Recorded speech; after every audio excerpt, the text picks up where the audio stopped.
Handicapper Steve here, handicapping the racing from Saratoga Racecourse here on Friday. It is the 16th of August, 2025. Come look at the 10th race from the spa. But before I get on to that, remember to please follow me on Twitter at Horse Racing Kid 5 for more selections for race courses around the world. And I mean it, around the world.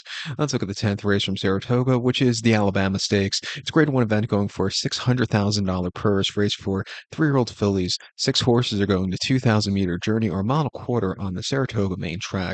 My top selection in this year's Alabama, I'm going to go with the number one horse, Margie's Intention. I'm going to go 1624 in the superfecta, 1624 super. Top selection of one horse, Margie's Intention. This 3-year-old filly by Honor AP. Brad Cox trains. Irad Ortiz Jr. gets the mount. The horse's most recent appearance came in the Delaware Oaks at Delaware Park, mile 16th, 14th of June. He finished second by 3 lengths that day. He doesn't have a lot of early pace, but she slowly moved her way into the race. Fondly just had a great trip and won that day, but this horse was closing up well over a trip probably she wasn't appreciative to. She did better with a mile and eighth. I think she's gonna absolutely love a mile and a quarter. I think she could make that middle move to get the job done here today.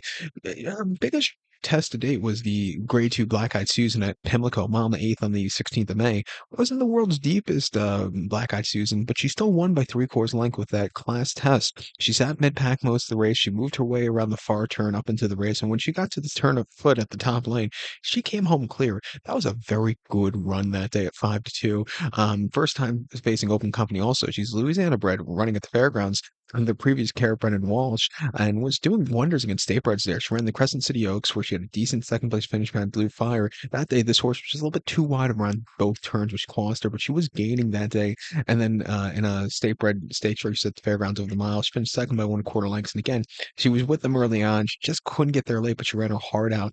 And also some of those fairgrounds races, she was a little bit sitting a little bit closer than she was in those races afterwards. But so I think she's a bit of a versatile type. She's training well locally.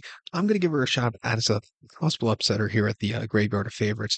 But don't throw out the six-horse La Cara for Mark Hasse. This 3-year-old filly by Street Sense here. Dylan Davis gets the mount. They ran the horse most recently in the Acorn here on the slot, mile and 6th of June, and she won by 3 lengths. And on the front and all throughout, she won for fun. That was a very good race at 8-1 that day. You got great odds on her. It was a major improvement off her previous race, which was at Kentucky Oaks at Churchill, mile and 8th and 2nd of May, where she finished ninth by 13 lengths. She didn't get out of the gate so clearly. She was quarter horse to get good position. She was setting the pace, but then she crumbled. Good cheer just got her. What can you do? She just couldn't keep up there. But her Ashland race wasn't bad at all at 9-1. Again, great odds on her.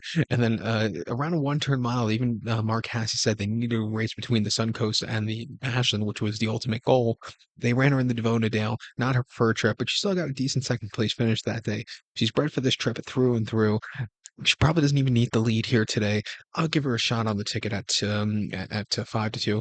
Don't thought the 2-horse Good Cheer. She's missed some time between races here, but she threw in a clunker in the Acorn where she was just never comfortable that day, getting the dirt kick back. She got the dirt kick back in the Kentucky Oaks, and she still won by 2 1/4 lengths. She was on fire that day. And then her races in New Orleans over the winter weren't bad at all. Coming here to Saratoga for the second time, training well, like I said. Slight workouts, some missed workouts between races, some missed races, but I think at 8-5, she could also win. I'll use her on the ticket, but I think the other two are better value here. But to recap my selection for the 10th now from Saratoga, it is the Alabama, the Grade 1 Alabama. We're going to take a shot with the 1-horse Margie's Intention. Give kudos to the 6-horse La Cara and the 2-horse Good Cheer. 1624 Super, 162 in the multi-race. So good luck to all. Please follow me on Twitter at Horse Racing Kid 5. Good luck, everybody.